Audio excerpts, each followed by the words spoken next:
And tensions are escalating across West Asia, with Iran-US conflict threatening to spiral furthermore. Well, Iran says that it has now engaged in a full-scale war with the US as Washington announced a fresh round of strikes that targeted Iran. Now, this follows President Donald Trump's warning that Tehran would pay many times over for every American soldier killed. 3 have been killed recently, 1 in Iraq and 2 in Jordan, bringing the total number of confirmed American fatalities in the war to 17. The U.S. Central Command said that the new round of strikes were designed to further degrade Iranian military capabilities used to attack shipping in the Strait of Hormuz.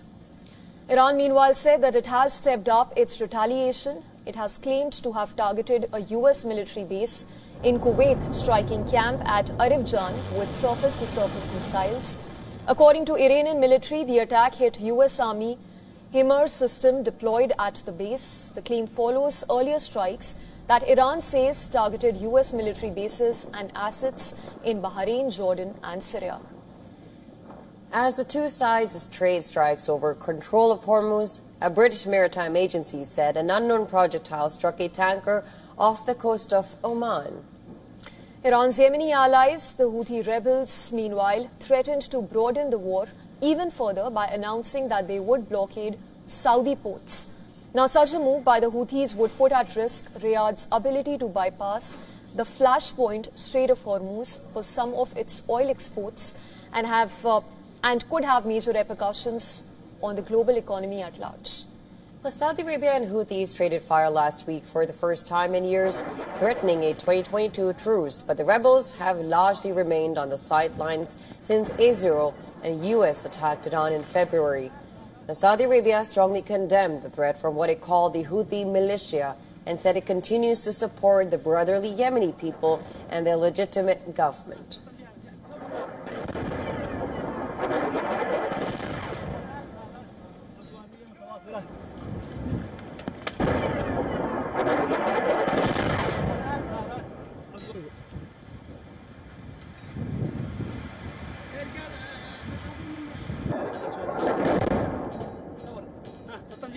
Let's circle back and go back to the MOU for a second, something that we have to do, because if the United States gave the Iranians those terms, gave them $500 billion, gave them basically de facto control of the strait, allowed them to continue their nuclear program, allowed them to continue unabated their missile program, and again, funded them $500 billion, lifting sanctions off of their oil, which the State Department just a week before that deal had said this is how the Iranians fund their terror operations.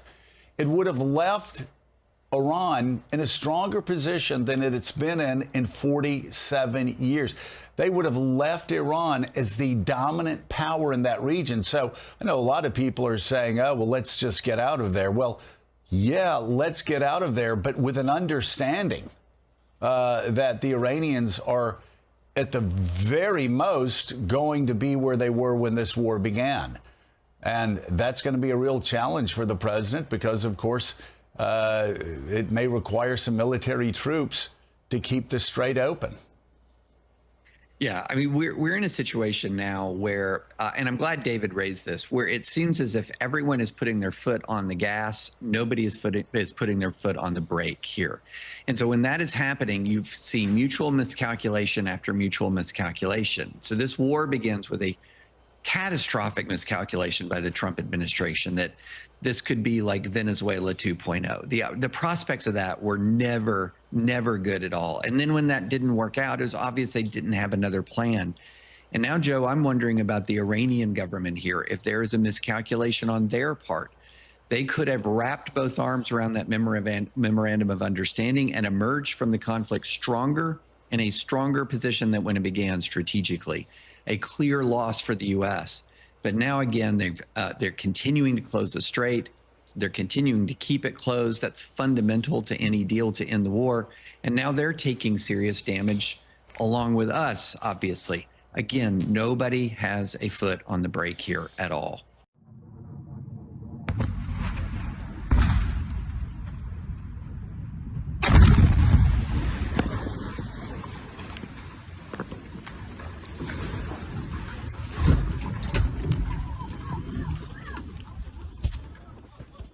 This is W7, and it looks like the war with Iran has hit another level. The U.S. has hit the Darkovian nuclear power plant. You can see the shots where they landed on the right. Those places targeted amongst a plethora of other targets.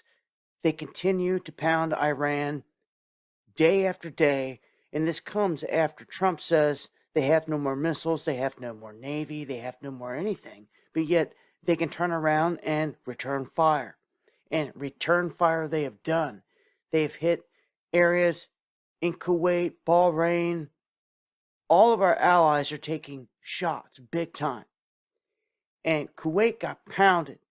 We've also got hit in Jordan, and we've got troop deaths stacking up now. People on the home front not happy about this. They're saying that this is never going to end. We told you this months ago.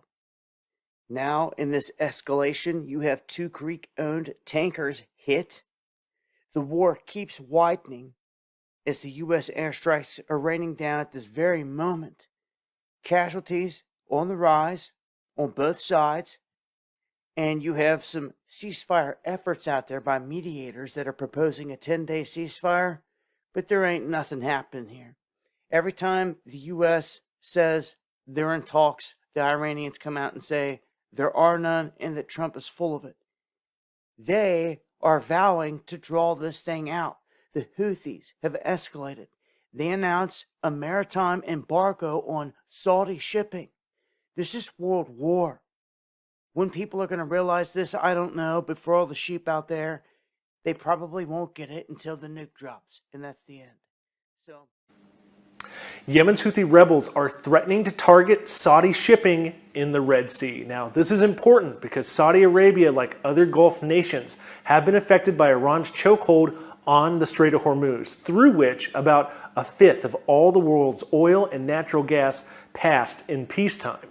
Now, as the Iran war has been going on, Saudi Arabia has been using a pipeline to take oil to a Red Sea port and then export it from there. But Yemen's Houthi rebels, who the Saudi government and other Middle East nations have been locked in a war with all the way back since 2015, have been threatening to target Saudi ships in the Strait of Hormuz, the Gulf of Aden, and the Bab el-Mandeb Strait, which, like the Strait of Hormuz, is a key maritime waterway.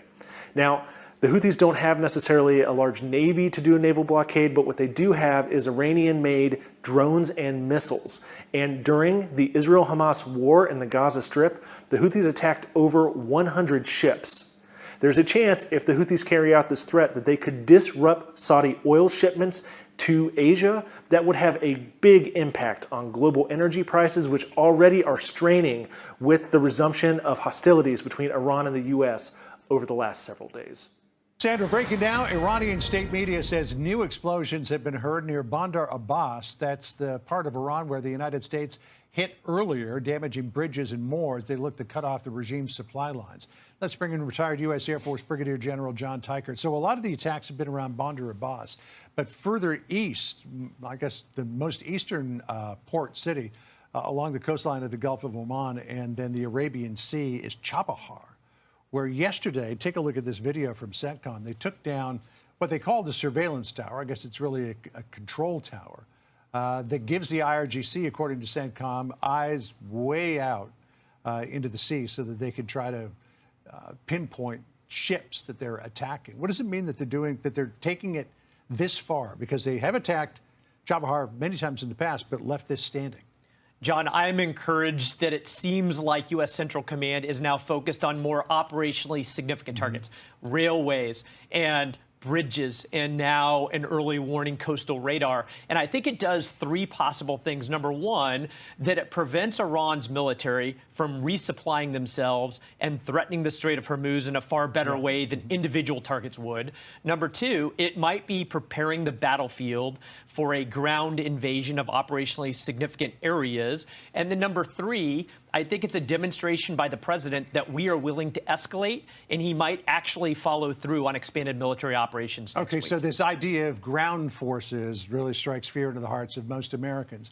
But if you look at places like Chabahar and Bandar Abbas, they are very, very isolated. And with Iran's navy gone and with bridges being taken out, it would be very hard to bring in reinforcements if an American invasion force were to land there. I think that's exactly right. And I think if you look at those operationally significant areas and you cut them off from resupply, then it makes them militarily ineffective, either to project power or to defend themselves or to counter a grand invasion. And I think part of the reason for doing these types of activities at an operational level is to allow the president the option for any of those type of activities starting next week. All right, so we've seen this movie before, a little bit different version of it, but as we attack Iran, Iran cries uncle of a sort, says, let's go to the table. They go to the negotiating table, they lie, they delay, they cheat.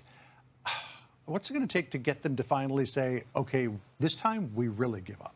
Well, I think the president is beyond his patience level here.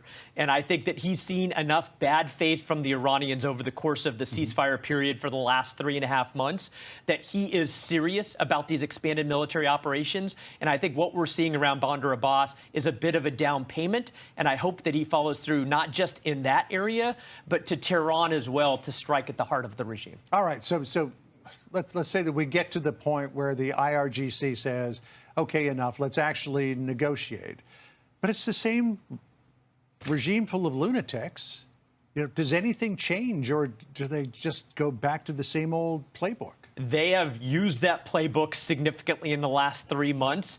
And Well, either they've been we using have it to for hold 47 years. They have. We've got to hold them accountable and actually have a condition-based approach, which means Iran doesn't get any benefits of a deal until they actually follow through on their end. But they already had that deal, and they reneged on it. Well, and they should have, but we did not hold them sufficiently accountable. We struck small targets. We struck tactically significant targets, but striking at operationally significant targets, or even better, the sources of power or the things that the regime values most, will change the strategic calculus for a regime that otherwise has been undeterred or uncompelled by the tactical attacks we have made in the last several weeks. A lot of people think that they're absolutely irredeemable regardless of how much you punch them in the nose, but maybe we'll see. The United States military commander has just told the entire world to be on high alert for a possible World War III. Look. I look around the globe.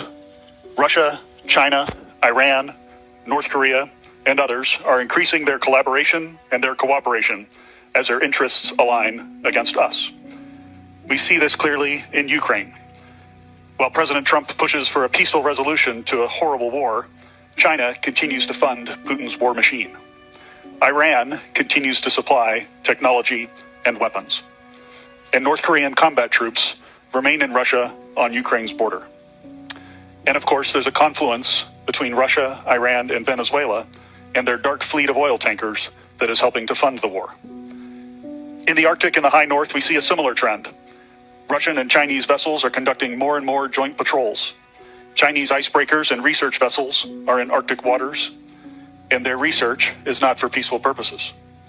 It's to gain a military advantage. Russia, meanwhile, continues testing advanced capabilities in the Barents Sea. As new shipping routes emerge and new resources are discovered, the Arctic only grows in strategic importance. And all of this comes in the midst of an increasing hybrid threat: airspace violations, GPS and GNSS interference, and the shadow fleet in the Baltic Sea threatening underwater infrastructure. In short, the Arctic and Northern Europe by extension has become a front line for strategic competition. Within NATO, Allied Command Operations, the command that SACEUR oversees, has taken steps to strengthen our deterrent posture, much of which is oriented in that northern region, here. Just over a year ago, we established Baltic Sentry, an activity to protect that critical underwater infrastructure. And this past fall, we developed Eastern Sentry to increase our agility and further integrate our air and missile defenses on the eastern flank. More recently, in just the past month, we've realigned the boundaries of our joint commands, and now Joint Force Command Norfolk brings together NATO's activities in the Arctic under one command, allowing us to better defend all allies in Europe, in the Arctic, and the strategic approaches to North America. Now, in a big development in the ongoing West Asia war, the United States intelligence community is investigating Russia's alleged role in attacks on CIA facilities across the Gulf. According to Reuters report, Russia assisted Iran by providing advanced drone technology or intelligence used in the attacks. Reuters reported that the U.S. officials are yet to reach a definitive conclusion if Moscow directly supported the operations. As a possible evidence, investigators are reportedly examining the accuracy and effectiveness of the Iranian drone strikes and Russia's broader technical support for Iran. Earlier, it has been widely reported that Russia has provided targeting and other support for Iran to attack the U.S. targets in the Gulf region. But this is the first time possible Russian involvement in CIA facility attacks is being investigated. According to reports, at least 2 CIA facilities were struck in March. One of the facilities was the CIA station in Saudi Arabia, which is located in the U.S. Embassy in Riyadh. U.S. intelligence agencies are reportedly probing if Iran relied on Russian targeting data during the drone attack on the U.S. Embassy in Riyadh. The second CIA facility that is attacked was located in eastern Iraq. Reuters report suggests that additional CIA sites had also been hit, but the details were not disclosed. I'm Didi Gatton. We begin with clashes escalating over shipping routes in the Middle East tonight as the U.S. military continues attacks on Iran. Let's go to Ryan Smith at the live desk. Tell us more, Ryan, about the president's new urgent warning. Yeah, U.S. forces now engaging in yet another night of strikes on Iranian military targets, this for the 13th consecutive night. President Trump also telling Axios today he's now considering an attack, quote, bigger than ever before. We're doing very well against the Islamic Republic of Iran. We're doing extremely well. They would like to do something, but I say they're not ready yet. They need more of the same. They're not ready yet. They got some evil intentions. The New York Times, though, is reporting tonight that Iran rejected a new ceasefire proposal from the U.S. just today that was delivered to Tehran by the Iraqi Prime Minister. So far tonight, no comment or confirmation on this from the White House. Tonight, Trump also issuing a stark warning that any damage done to ships or cargo will be paid for by, quote, Iranian money that the U.S. controls. He adds here these damages may be very substantial, but nevertheless, this is the fair and equitable thing to do. He posted that here on Truth Social. Now, this post comes after Iran-backed Houthis claimed responsibility for striking 2 Saudi oil ships in the Red Sea. Trump going on to say that he will hold Iran responsible for any future attacks done by Houthi militants. Continuing our coverage now as Houthi militants threaten to open a new front in the Iran war. Oil prices are spiking. Brent crude, the global oil benchmark, spiked 6% early today to briefly top $100 a barrel for the first time since May. AAA says regular gas is averaging $4.09 a gallon, up 3 cents from yesterday and 16 cents from a month ago. Peter, about Iran, what is the exit strategy? Well, I think there's a lot of them. There's a military exit where we just keep going just the way we are, and we can even make it a heavier dose, and it's knocking out everything they have. Or there's a smarter strategy, and that's you make a deal, and they want to make a deal. I just don't think they're ready yet. But they do want to make a deal. Sometimes they don't want to say they want to make a deal. They want to be the tough guys. But they do want to make a deal. There's 2 ways. I mean, it's you can just keep doing exactly what we're doing and take them apart piece by piece. We can do it in a more rapid fashion, which we might do. Or we can negotiate with them, which we're also doing right now. I mean, as we speak, we're talking to them. And you said today that Russia and China are not helping. Earlier this week, the War Secretary Hegseth said that they are enabling. So what is the difference? Well, I don't know that they're enabling. I mean, I will tell you that President Xi said he will not partake, and President Putin said the same thing. I think, I trust them. They've had a long-term relationship. There could be some things they do, but thus far, at least, it has not been major. I don't think they'd want to have me disappointed. It's a big deal. But really, when you get right down to it, it's not very complex. They cannot have a nuclear weapon. You know, very simple actually, but it's a big deal. They cannot have a nuclear weapon. If they have even a thought of a nuclear weapon, we will just continue to go at much higher levels. But we are talking right now, and we'll see what comes of it. I'm not, you know, despite what everyone says about the election, I'm not in a hurry. I'm not in a hurry. We have to do it right. Elections take care of themselves. When you know, when I went into Venezuela, everybody was against it. Oh, what are you doing going into Venezuela? And then 2 days later, they said, wow, that's fantastic. A lot of people are saying that with Iran already, because it would take them 25 years to rebuild already from what they have. And again, as you know, no Navy, no Air Force, no anti-aircraft, no radar, no nothing. I mean, and we, as you know, we just reinstituted the I guess you could go, I call it the iron wall on the water. Nothing gets through. Nothing. Blockade. Nothing gets through. And